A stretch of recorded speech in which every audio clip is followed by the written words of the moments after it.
Hi, friends. Welcome to another episode of the No Small Stories podcast. This episode, I am so thrilled. We have Mark Christopher Lawrence.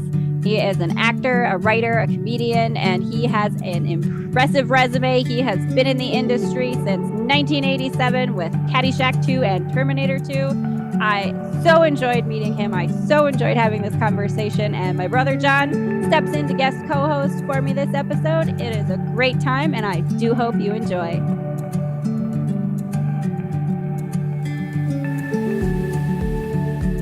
All right. Well, thank you so much, everyone, for joining us for another episode of the No Small Stories podcast. This episode, I have my brother John, who is guest co-hosting with me.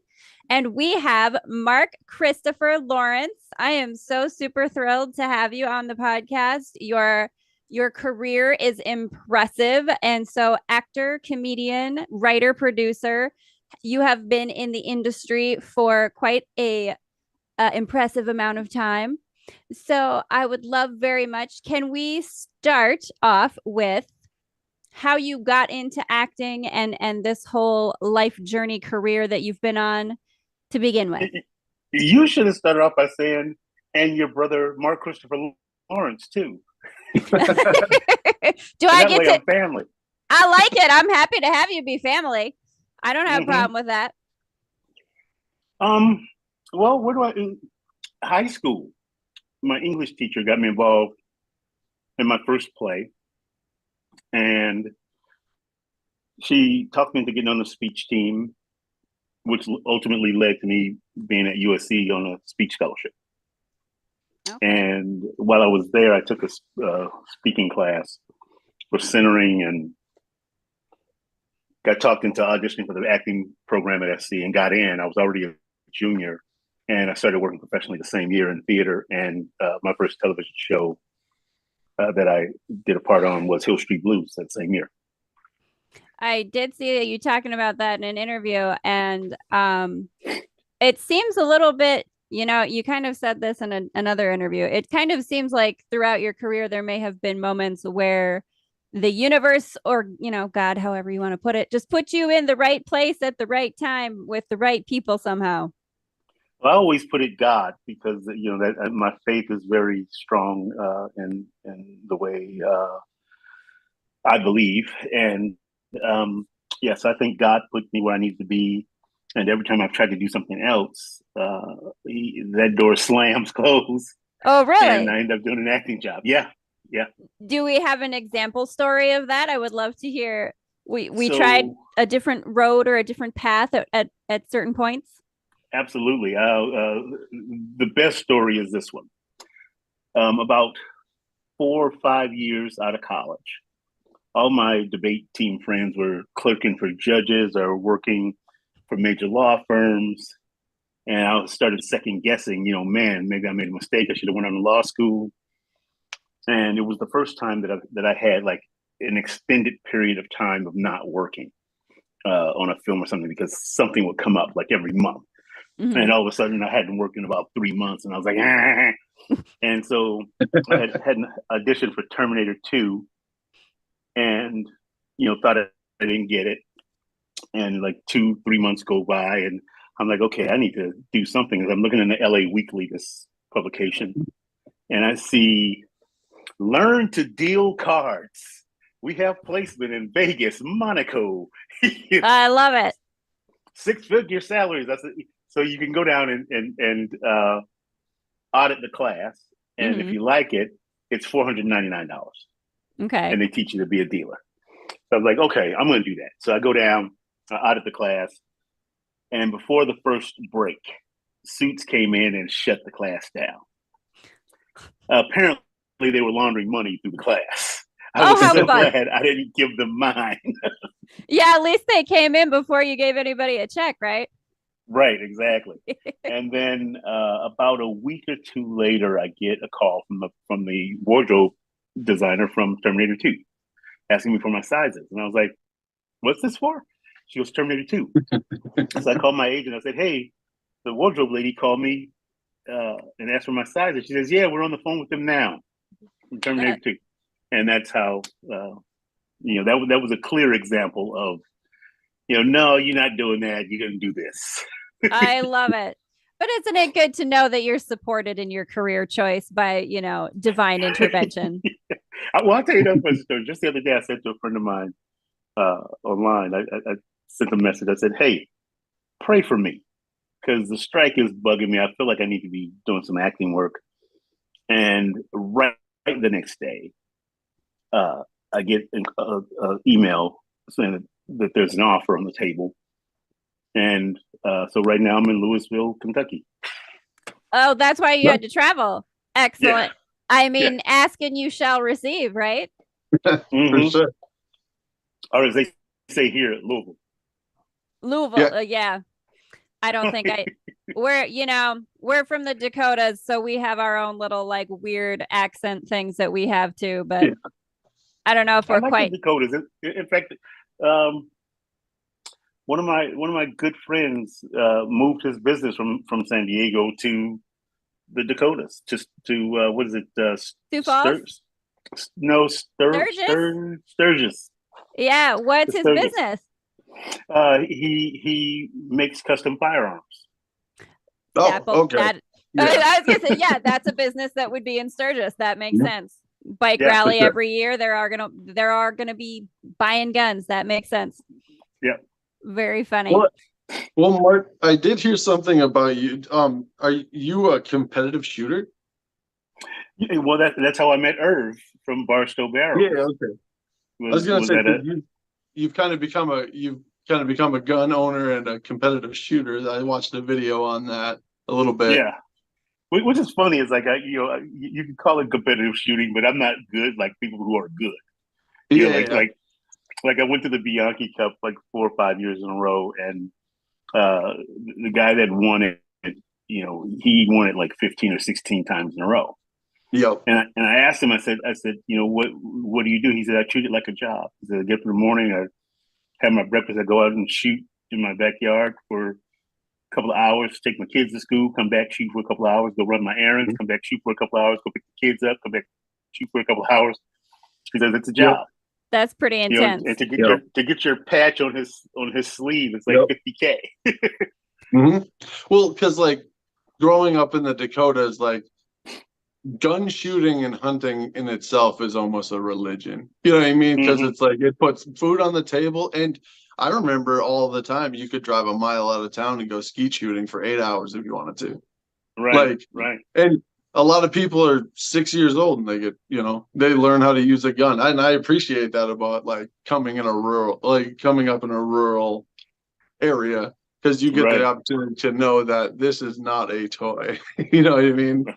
Exactly. Hunter safety classes are pretty common for young people where we grew up, which is, not the worst thing, right? It's better that you can be safe with them for sure. Any education's good. So I do want to ask you, because it's something that I kind of think is interesting. So, I mean, you've had a long career in, film, television, doing theater, doing, all these different acting roles and facets.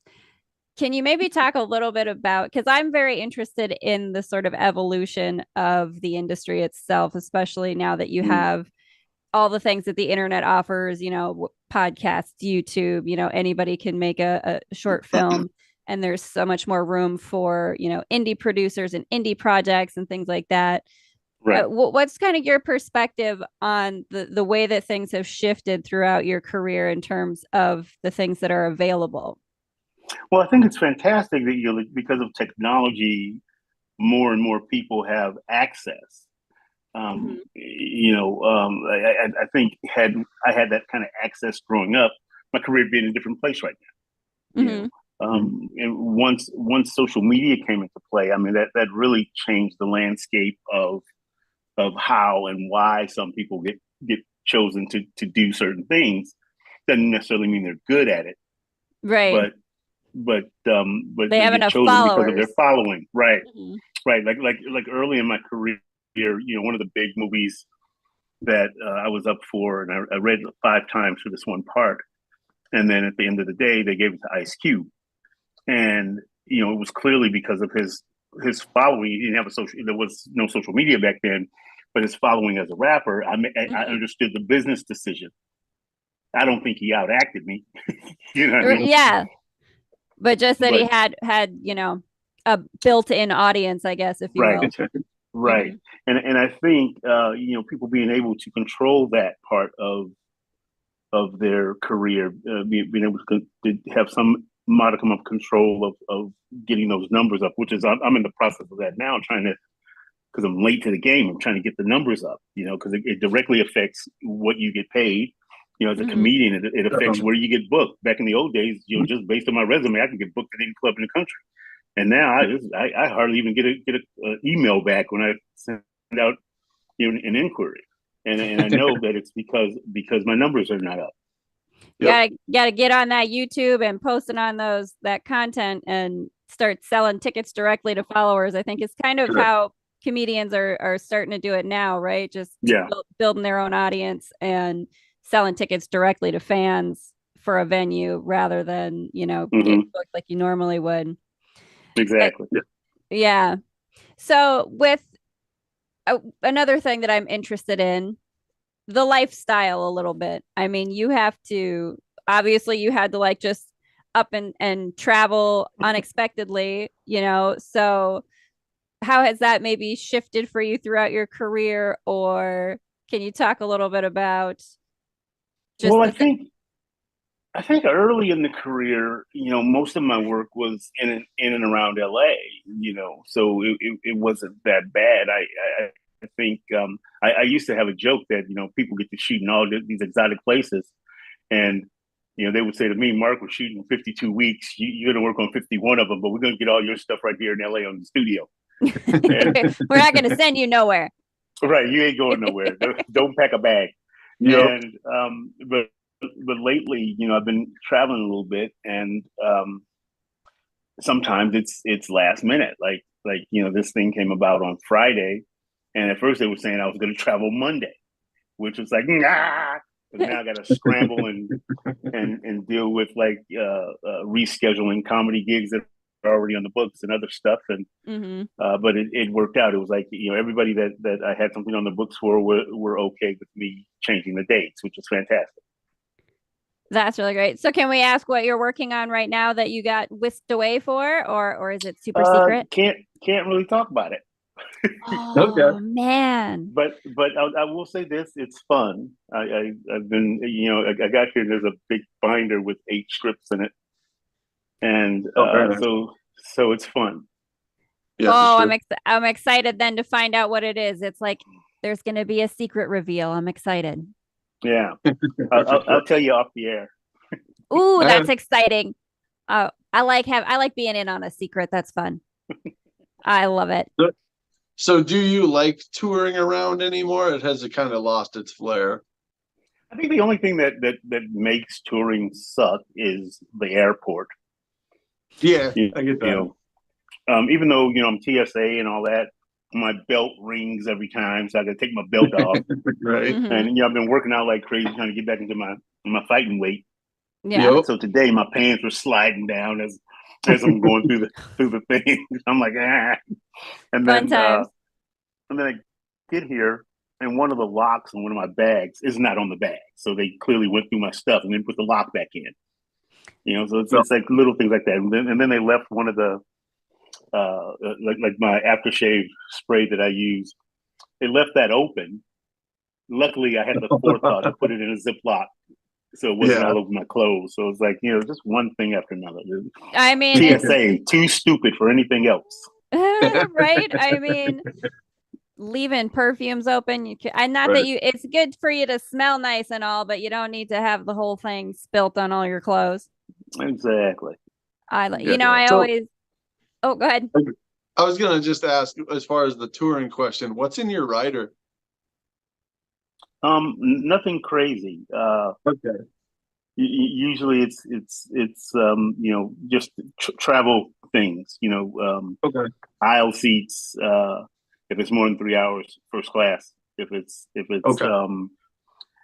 going to be there for a while, I need a place with a kitchen, so I can cook for myself and not eat out every day. When I was younger, it was great, eat out and eat a bunch of junk food and But at this age, it's like I gotta plan and make some meals that are not gonna kill me.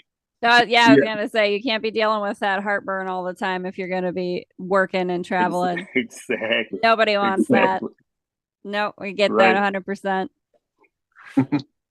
I love it. So can you do you have any sort of favorite stories from being on the road? Any, favorite maybe interactions that you've had, like with your comedy work and your stand-up? Any sort of favorite places or favorite stories that you have from being on the road? Well, I like small towns. Those small towns are my favorite places. Just because I grew up in like urban LA, and I grew up in Compton. So when I'm in small towns, I really like the feel of that. People tend to be nicer in small towns.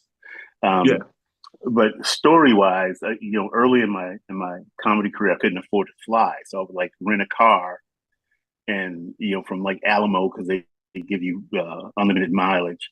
So I'd rent like a Geo Metro and put like 8,000 miles on it. Wow. in a 2-week period. Wow. One time I'm driving this one run that I was doing for this guy that books comics. The first night they don't put you up, so you have to drive, either get your own hotel or you have to drive 8 hours to Boise. So I'm driving to Boise. And I'm mooing at cows on the side of the road. It's like 3 a.m. I'm moo. Anything you can do to keep yourself awake. Yeah, exactly. It is scary because you'll have like 2 or 3 exits where you don't remember passing them. Oh yeah, right? That's what happens in these rural areas too. You don't have to be tired for that to happen. You can just be off thinking for a hot second and wait. Where am I? Not much to look at. And then I'm sticking my head out the window just to get some air on my face, and a June bug hits me over the eye, and he ricochets, careens into the car, the back of the Geo Metro, and so now I'm driving. I still have like another hour and a half to drive, and I can hear him back there laughing at me.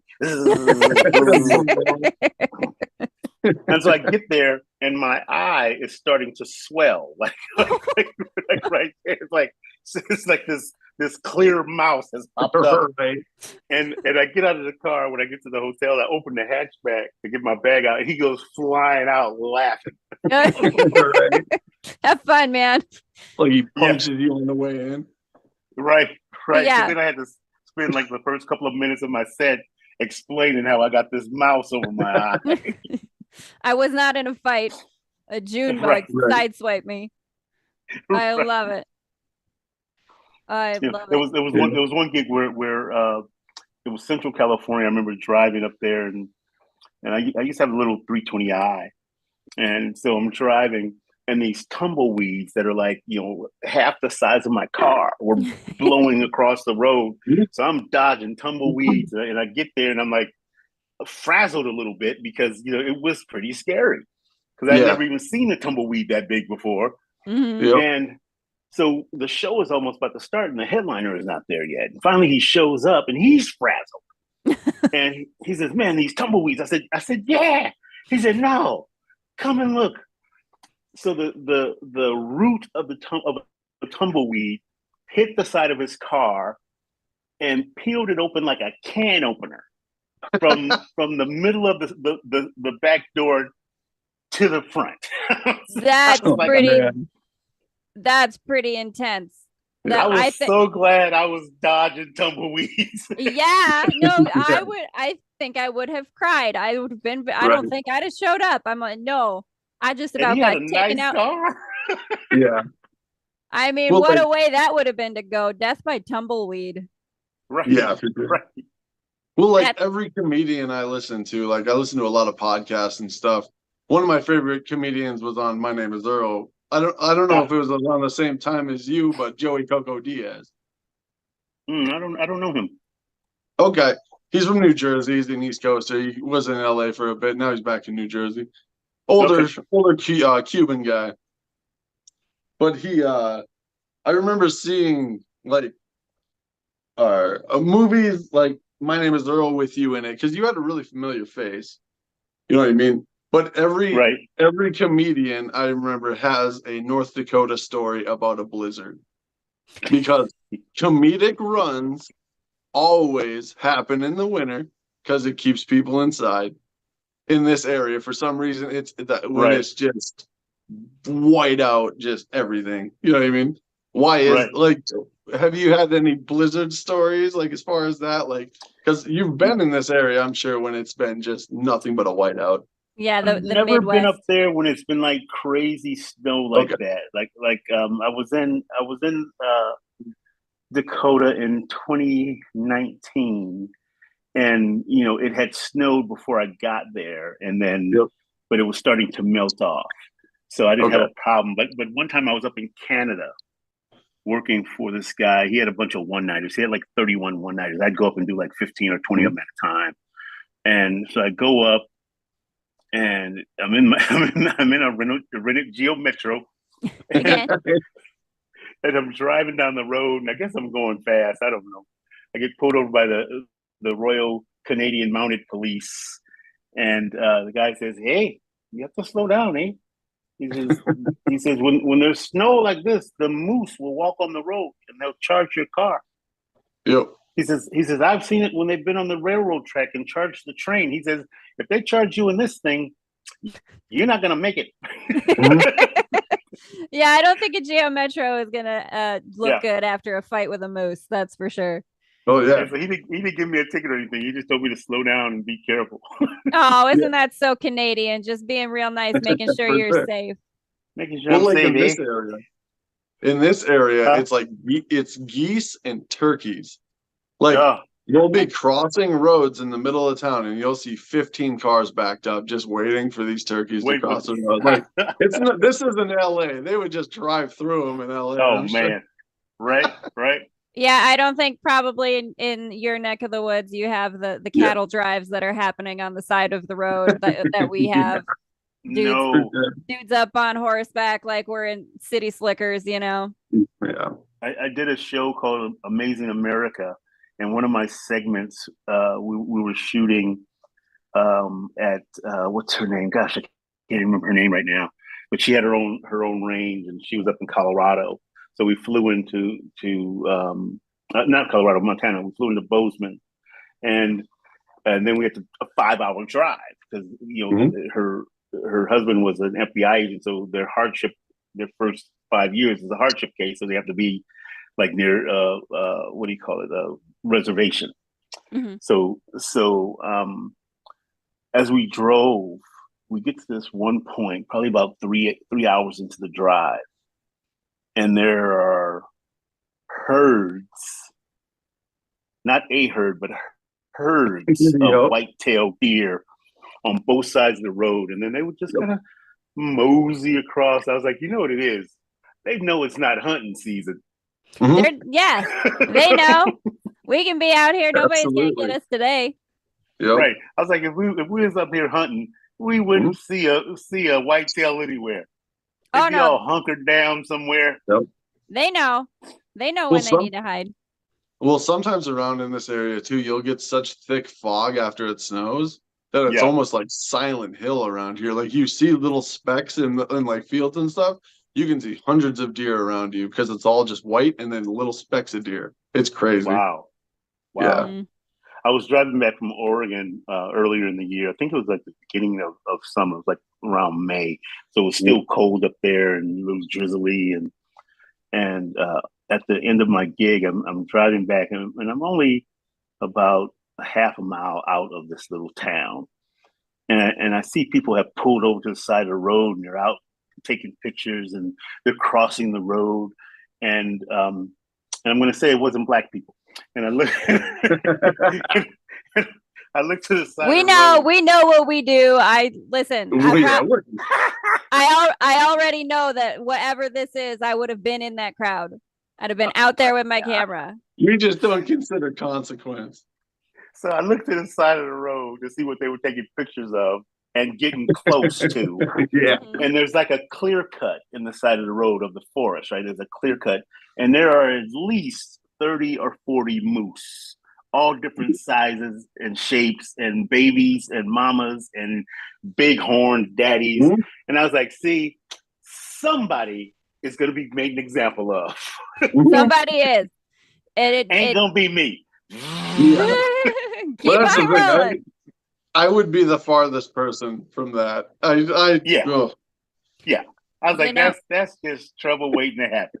you're right. I want to think I'm sensible, but I know I got a little bit of my dad in me, and I just no, they're nice. Go pet one. Just go pet one. Just They do can it. be cool. They can be cool from a distance, you know? Exactly.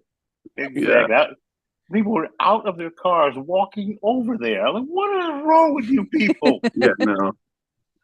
Well, I remember there was a video on the internet of this couple fighting in like an animal reserve, and Mhm. this lady gets out and they're arguing, walks around the car, and then a tiger just comes and grabs her out of I nowhere. saw that. Like, let's consider a possibility of getting mauled to death, people. Right. And I said to myself, that'll learn you. I was Right? gonna say, you lost that argument, I think. If you look hard enough, you can see him slipping his wedding ring as she's being taken away. Right. Just go ahead and swallow this too while you're at it. Right? Don't do that no more. She was probably still complaining as the tiger drug her away. Right? And one Probably- more thing. That's probably the Listen. only thing you brought back and spit out at him. I love Go it. ahead. Oh, man. Sorry, I cut you off. Oh no, you're good.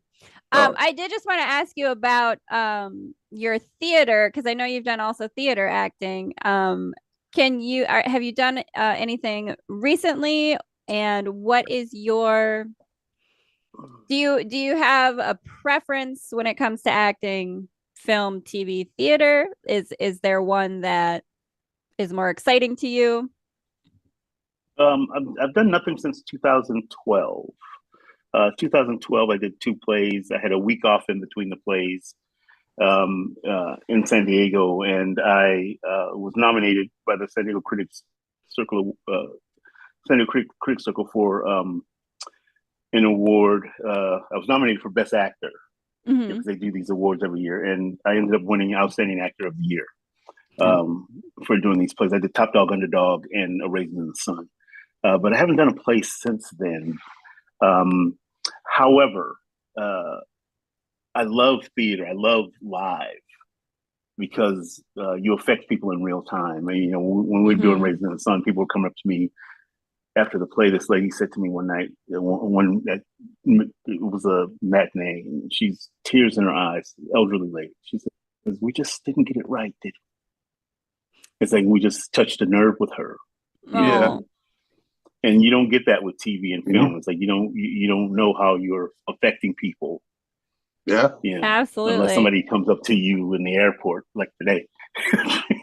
Did you have someone come up to you? Yeah, almost every time I fly, somebody wants a picture, and I love your work and that kind of thing. And this guy actually came up and said that, and then a couple minutes later, because we were still waiting for our baggage, he comes back and he's FaceTiming his daughter.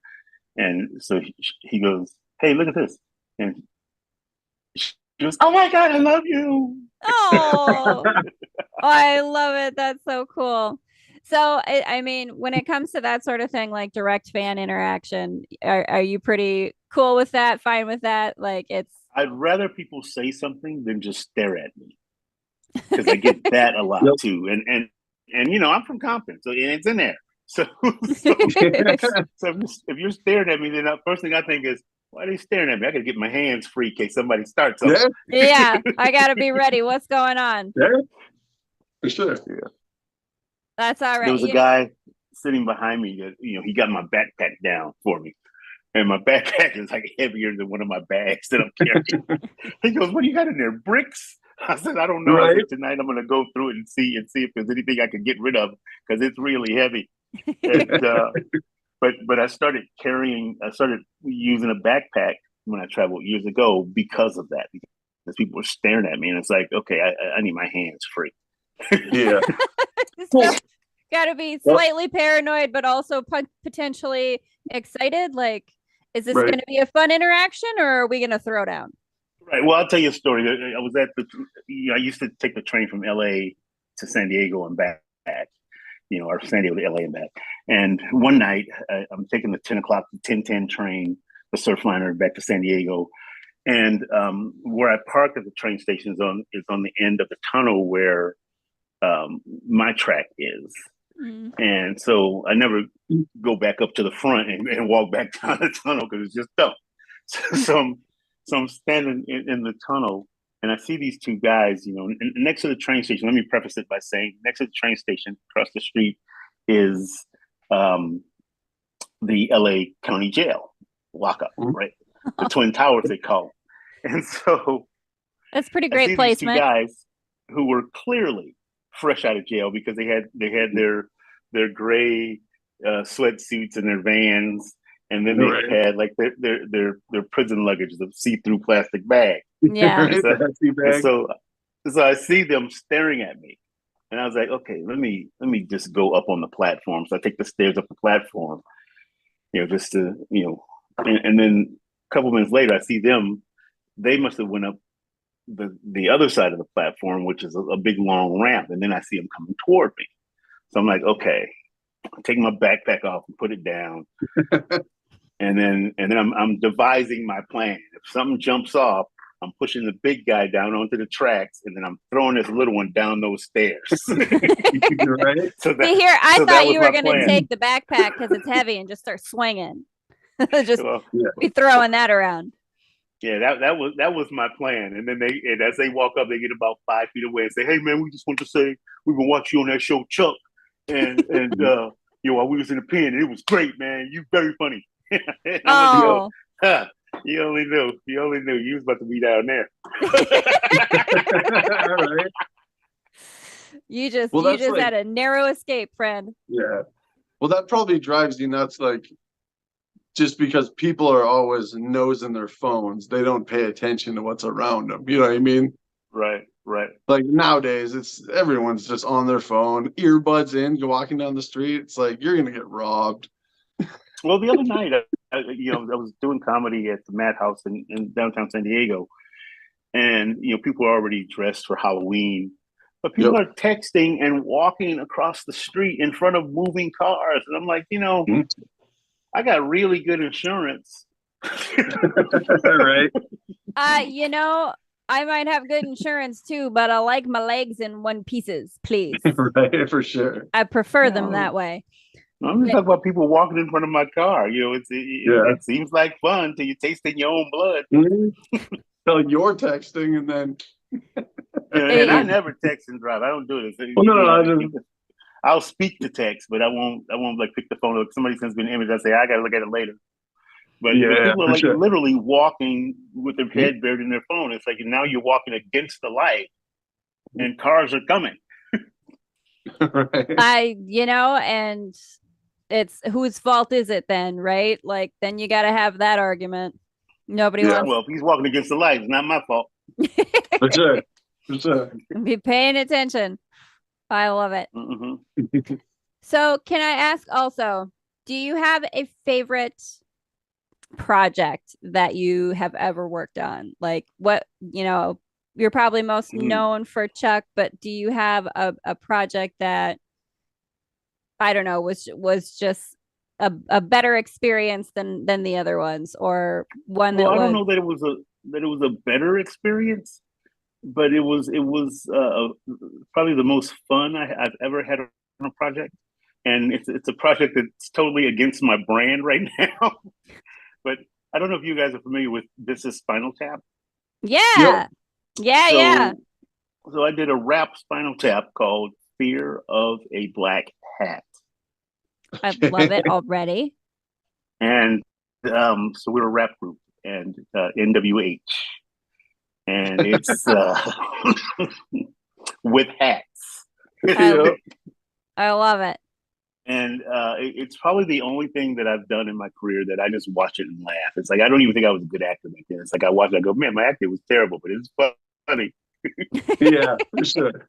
But if you have a good time, it comes through, right? Like as long as you're having fun, I think that shows in the energy of whatever you're working on. Well, Rusty Cundiff wrote and directed it, and Rusty wrote and directed a bunch of the Dave Chappelle show.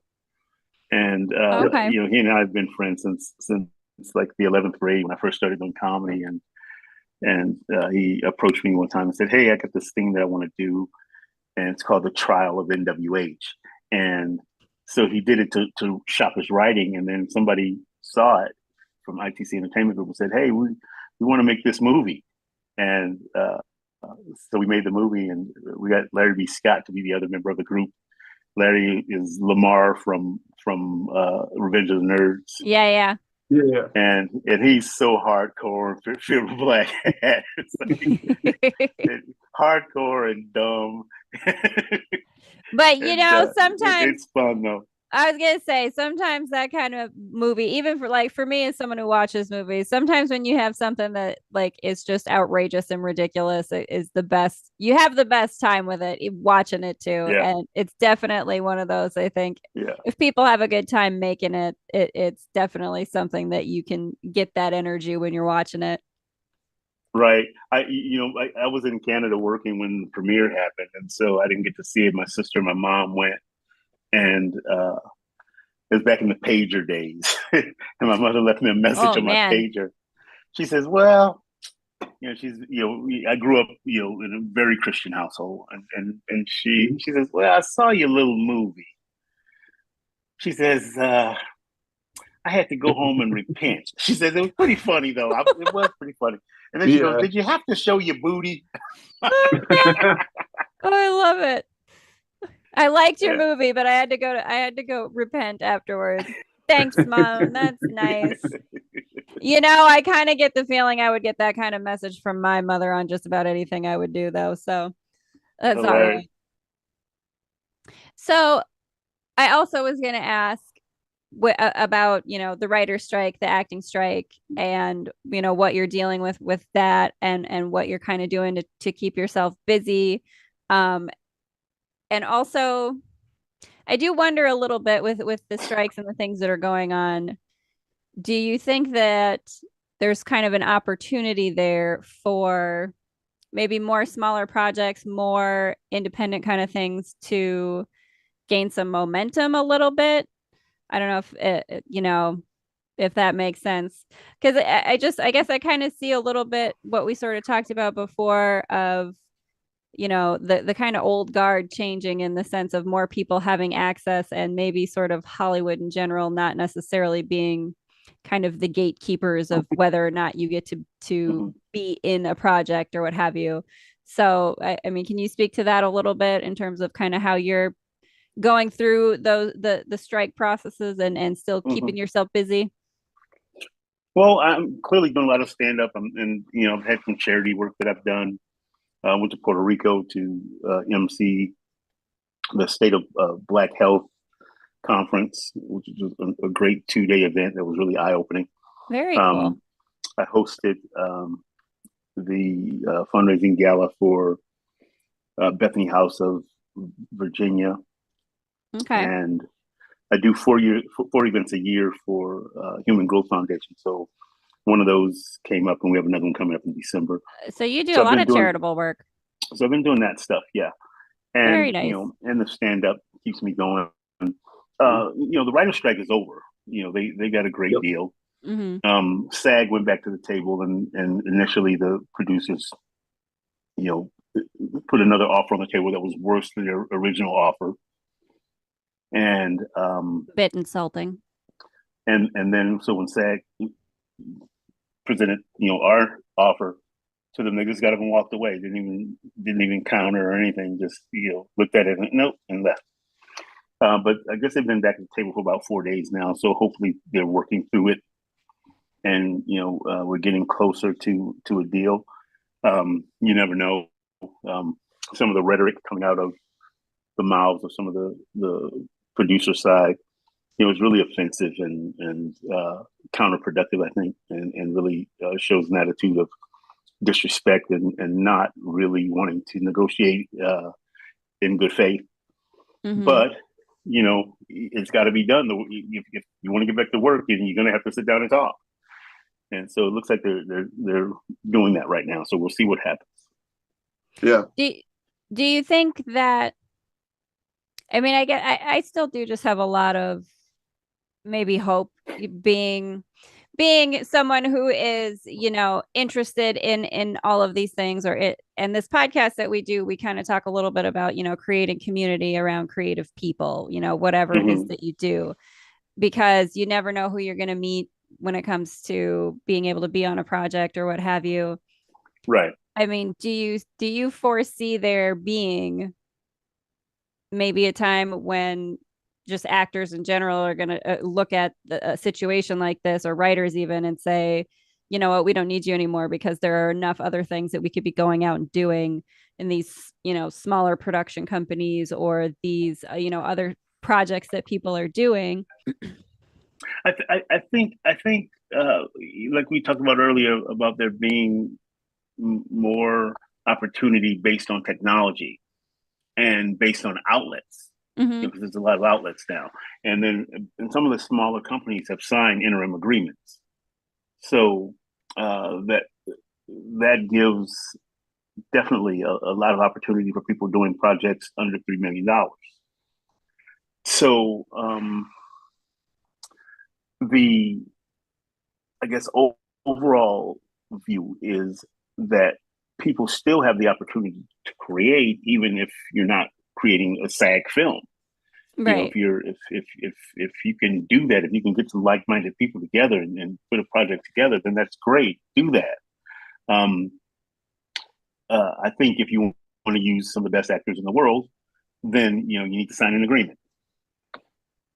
And I think that's just bottom line. That being said, I think if you can create and you don't, then you're wasting your talent. Yeah. So I would encourage people to just, if you can write, if you have a friend that can write, if you, like me, I know my strengths when it comes to writing. It's like I'm good with doing a broad stroke on a story, but then I know people who can make it better, and I'll get it to them and say, hey, this is what I'm thinking. And then they'll take it to a different place. And, I have like 3 or 4 friends that I write with that way. And that seems to be, for me, the best way to go in terms of creating. And in San Diego, there's a lot of independent film companies, and they shoot a lot of stuff in San Diego, a lot of small things. And some of it is really, really, really good. Some of them are students. I've done a couple of films for students in San Diego, and they were great. One of them I was nominated for an Emmy for. Oh. That's amazing. So definitely, get your friends together and get to work. So as like I do writing. I have a fictional podcast that I produce myself. But there is a certain amount sometimes that I wonder about in terms of, has the internet and the advent of the platforms that are available made it so that you don't necessarily have to be in a place like San Diego or New York or LA or what have you in order to find your way into the industry in some way.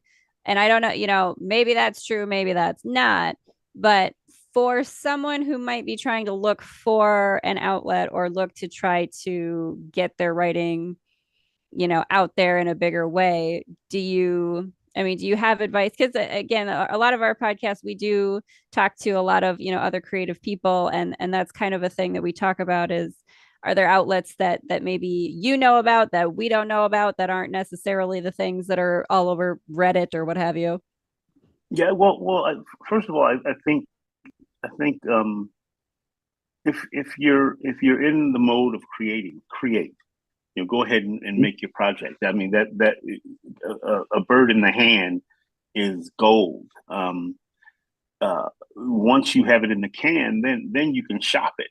You can take it to film festivals. You can take it to like right now, a friend of mine from Colorado, they are in LA and Santa Monica at the AFM selling their projects. They have 5 or 6 films that they made, and they're selling them. And today was the first day, and they've already made some sales. So, create and then get out there. Going to the film markets, going to even putting stuff online. Like we shot a short right at the beginning of the pandemic, of the quarantine, called Stacks. Yep. And I was nominated for an Emmy for that. And we just put it on YouTube TV. So there's, and it's won a bunch of awards. So that there's definitely opportunity out there. I don't know all the places where you can go, but they're not hard to find. Right. I mean, you can find so much when you just, I mean, basic Google searches, you can find. I was just about to say, they got this thing called Google that, when I was growing up, we had Encyclopedia Britannica, and that didn't help you at all. Right.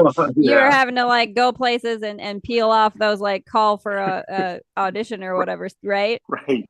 Or buy a list of stickers from Samuel French Theater Bookstore. They use other producers in town. Yeah. But now there's just many opportunities, and don't say I have an idea. Do it. Get it done. People come to me all the time and say, "Hey, I got this great idea." It's like, I don't want to hear your idea. I got my own ideas. And we're trying to get those done. I don't want to have time to do somebody else's idea. I said, if you have a script, that's a different thing. You got a script, come to me with a script, then we can talk about, like, how do we work together and get it shot, where I don't have to use my money. Yeah. Isn't that always the thing, having the capital to do it, right? Yeah. But sometimes, like, if you have a friend who's a sound guy, you have a friend who's an editor, you have a friend who's a director, you have a friend who's an AD, and you put those people in the same room and say, hey, look, this is the project that we want to shoot. We should shoot this thing. And then all of a sudden people say, yeah, let's shoot it. And then it becomes, how do we get locations? Hey, so-and-so's mom, let's use her house. So-and-so's dad, let's use his business. You know what I mean? And you can get things done. Like I shot a film for a student, and we shot in his parents' house. They had this great house, that's in a very rural area.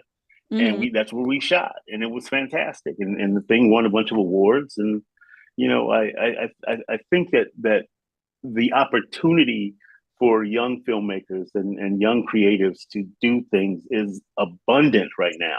And, and the technology is inexpensive. And, like some of these cameras, man, it's like you get like those lanterns, those Asian lanterns. Oh, and yeah. You light a whole scene with one of those. I did an episode of Black Jesus, and they needed it to be daytime, and they floated up like this big balloon that was basically one of those lanterns. Yeah. And it made the street look like day, in the camera. That's really cool. Yeah, so the technology is incredible and inexpensive. So go to work. Stop sitting around saying you have an idea. You get some friends together and get it done. Yeah. I love it. I think that's probably a little bit of, that's one of the things that I kind of just need to hear with all my stuff. Like, just go do it somehow, some way. It'll come together. I'm gonna start send you a message once a month with just a kick in the pants. Get off your butt, do that thing. No, I love it. I would be so super happy about it. And I do also have to thank you very much again, because like I said before, I had never gotten a suki now in my entire life. Suki now. Now, and see, let me tell you, I appreciate that very much, friend. Thank you. Anytime I need to feel good, I'm gonna go read that text. Like, Mark Christopher Lawrence gave me a suki now. I feel pretty special about it. I love it. But listen, if you do, go ahead. If you would text me once, I would be like, oh, dang, I got to get on this, because MCL going to be disappointed in me if I don't get on my stuff here. Yeah, because this is my thinking. If you blow up, then there's an opportunity for me to work. So I need you to blow up. I'm working on it. 100%. I can see you as a character in some of my stuff. I absolutely love it. I can be your John Ratzenberger. He's in Pixar's everything. I'll be in your everything. I would be so happy for you to do that. 100%. And actually, so it made me think of something. So you have a story that you've told that is kind of one of my favorites, because I wrote a fictional little mini short story of my own about it's a cat. It's an alien cat that is a comedian who uses 3D holographic laughter waves to enhance his audience's experience. And he has a mouse that is a concert pianist known throughout the cosmos, who dies laughing at his comedy show, but you actually had such a thing happen. Can we have that story? Because I love it so very much. Well, which story is it? You had someone die at a show. So I was doing a charity event in A charity La Jolla, event, California.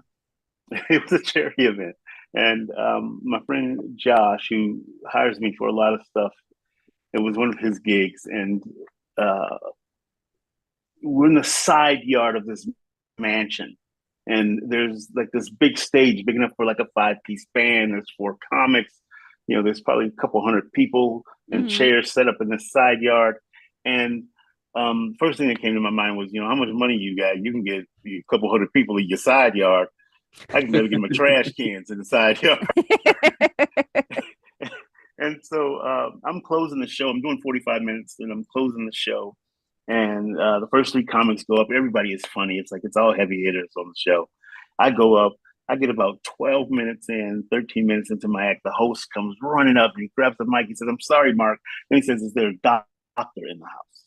And what had happened was some guy sitting on the left side of the side yard was having so much fun that he keeled over and died. The lady next to him said that he was having so much fun, he was laughing so hard, and he just slumped over. You know, and I was so glad other comics were there to see it. Because now when I walk in the room, they go, "There's Mark. He's killer." Right. He really knows how to kill with an audience. You know, and then luckily for him, there were 4 doctors in the house that night. There were 4 doctors. The head ER doctor in San Diego was there, and they laid the guy out on the lawn, and they go to work on him. They resuscitate him, and he woke up giggling. I love it. And I'm trying not to be proud that I killed a dude with a joke. There's a whole lot of ego comes with killing a dude with a joke. No, I say kudos to you very much. And I bet he was like on the other side of the veil for just a hot second being like, "Y'all got to come watch this dude because it's good stuff." So what I heard was he was in a rehabilitation center telling people about my act. Telling them that that's why he was there. And so the lady who was sitting next to him, I guess he was friends with her stepfather. And so we kept in touch, and she said, "Yeah, my stepdad has tried to get you an interview with him because I want to take a camera and go and interview the guy so that I can get him saying that I killed him at this show." So that would be my intro from now on. Ladies and gentlemen, put your hands together. The killer, Mark Christopher. I love it. It'd be fabulous. And we never could work it out because I was traveling a lot. And then by the time I was ready to go over there when I could make it, his family had come from Texas and took him back home to Texas somewhere. So I was like, now I'm thinking about just getting an actor to do it. There you go. I mean, it's a great story. Do a reenactment. That's brilliant. And in this one, you could maybe you could do a story about, you know, this time he does actually die and you get put on trial for like killing somebody via laughter or something like that. I will absolutely come and be your lawyer. And they're going to spend some time in that 6x9 cell with Bubba. Oh yeah. You don't want to be doing that. He's giving me the look. What you in for, sweetness? Right. I killed a dude, Bubba, with a joke. Knock, knock. One of the best lines is Eddie Murphy in Life when he's telling him, "I bit a man to death." Oh yeah. I mean, listen, I gotta say, I don't think there could probably be any better way I could think of to go than to die laughing. So you know what? It's really, it's not the worst way. Exactly. Well, he's just like, you don't know what I'll do. I'll stab you, choke you, bite you. I want to spit a man to death. Love it. That movie's great. I did Eddie Murphy's voice as the old man at the end of that movie when he and Martin are sitting in the crowd. Yeah. At the baseball game. So that's my voice. That's so great. Oh, no kidding. Yeah, he didn't want to come back in and do it. And so I ended up doing the voice match. So thank you, Eddie. I appreciate I got some work out of that. Good deal. Appreciate the contribution to my pension and health. Yeah. if you could put me in Dr. Doolittle 6 or something, that would be Right. fantastic. Yeah, I'll play a hippopotamus. I don't care. For sure. Oh, I was thinking more like, a long lost brother or something that comes along to help out with, the animals or something like that. Or that. There you go. I like Or Haleigh can go hippopotamus and too get there. her projects done and blow on up, so we can stop playing around, Haleigh. All right. I'm gonna get on it. MCL says get on your stuff and do it. So Sure. now I have to. Now it is imperative. Well, we do want to be respectful of your time, and I so appreciate you coming and being on the podcast with us. I really do. It's been Thank so you. great talking to you. It's For been sure. fun. It's been fun. It was do awesome again meeting sometime. you. I've also. Well, we should come heard, back and talk about bringing back Christmas. I mean, that's opening on Thanksgiving. Oh, yes. Whatever you have to plug for anything upcoming, do let the audience know. We've got. So I did see the ad for that. The Bringing Back Christmas. That's Thanksgiving. Yeah, Bringing Back Christmas, Thanksgiving. Amazon for sure. Mm-hmm. So definitely watch that. They've sent it to 4 festivals. I've won Best Actor at 3 of them. Oh, Okay. good. Congratulations to you. That's awesome. Yeah, and the film just keeps winning awards. It's like the first 2 festivals that won every award except one. And it just Content 2023 it won I think Best Story, Best Director, Best Actor, Best Actress, Best Supporting Actor, Best Supporting Actress. Yeah, so You're it's setting really the bar. You're setting the good bar Christmas really movie. pretty high for me if you want me to get my projects popping off. Like I'm short. I gotta tell you, like I'm gonna have to jump real high. Listen. We just use the backs of other people. John is a table. I need you to be a table so I can climb up I'm on your table? You're a table. Yeah. Get in that tabletop For sure. position so I can climb up there and reach sure. that bar that's just been set for me. You can do it. I love it. For sure.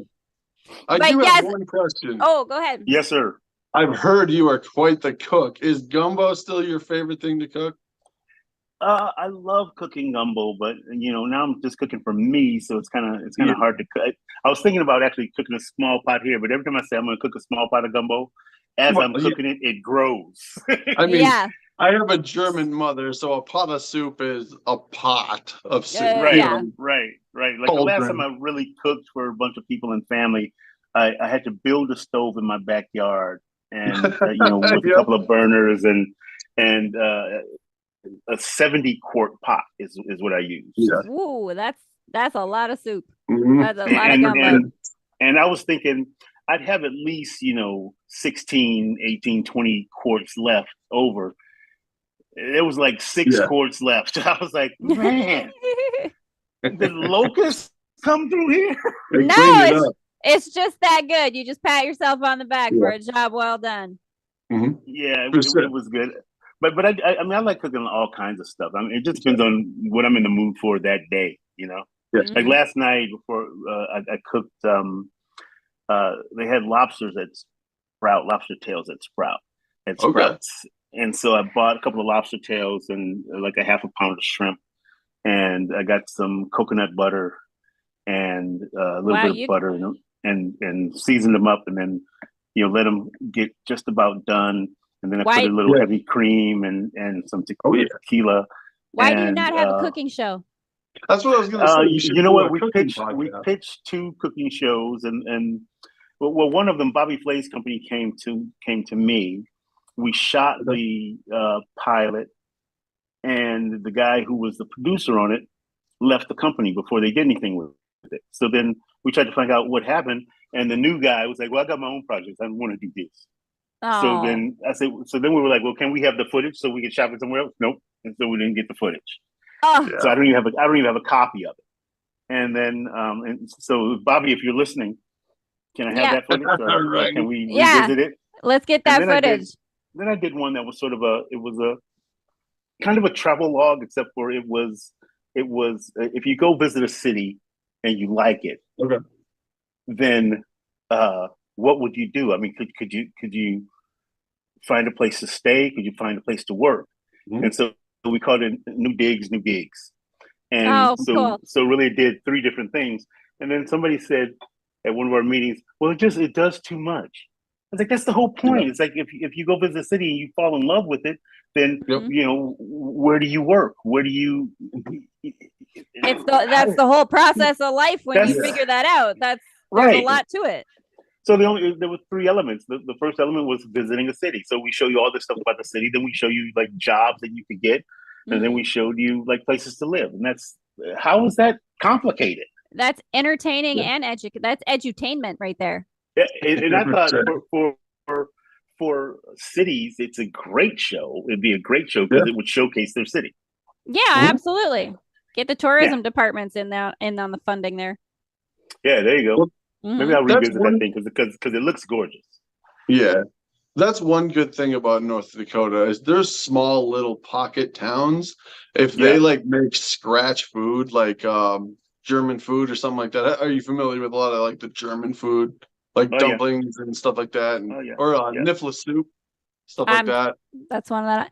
I'm good at making niffla. No. Have you ever had niffla soup? It's called niffla, and no one outside of the Dakotas knows what it is. And it has a K. Is it German? Yes, very. Yeah. There's a place in San Diego called Tip Top Butcher Shop. And it's like a German spot. And I bet you they have it. Oh, yeah. They'll know what it is, for sure. I love it. It's a cream soup with like dough and potatoes and just vegetables, stuff like that, and chicken stock and cream. Sounds yummy. I'm pretty good at that. Let's have a cook-off one day. I'll make niffla soup and you make gumbo. And we can have like that'd be a great. Yeah, but they're so different. Those are they're so different. They are, sure, but you know what? Do like a comedian cook-off, and you guys are cooking all like way different things. So you have to be funny and you have to be a great cook. So you're judged on being on your comedy while you're cooking and entertaining everyone and the food. That show kind of exists. It's on Tubi. It's Scott Wood. And it's called Something Smells Funny. Okay. So I think he did 4 episodes. I did one of them. Yeah. Did you? Nice. I gotta go check that out now and see that because I think that would be super fun. We watched Something's Burning, Bert Kreischer's cooking show.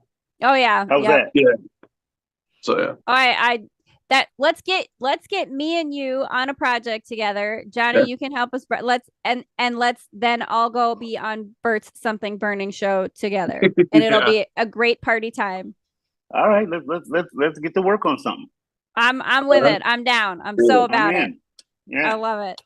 Well, thank you so much again for joining us. Really, I do so appreciate it. Bless you for coming and talking to us in our little podcast that we're trying to get off the ground. So much appreciate that you joined us today. Thank you so much.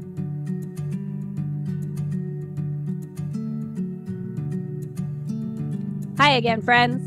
That was our conversation with Mark Christopher Lawrence. We do have his links below so that you can definitely go check him out if you don't already know him from Chuck and all of his other awesome roles and his stand-up comedy. Please do check out his Dry Bar stand-up comedy special. You will potentially laugh yourself to death. Those of you who might have heart conditions like me, you have been warned. Don't laugh so hard that you die. Anyway, if you would like to support more of this podcast, you can support our Patreon. That's patreon.com/NoSmallStories. And follow us on Instagram. That's at No Small Stories Podcast. Thank you so much, everyone, for listening. And do check out all the links below again for Mark Christopher Lawrence, as well as for myself and for John and for Shane. And until next time, friends, remember, no matter how small you start, your story is always a big deal to us. Take care.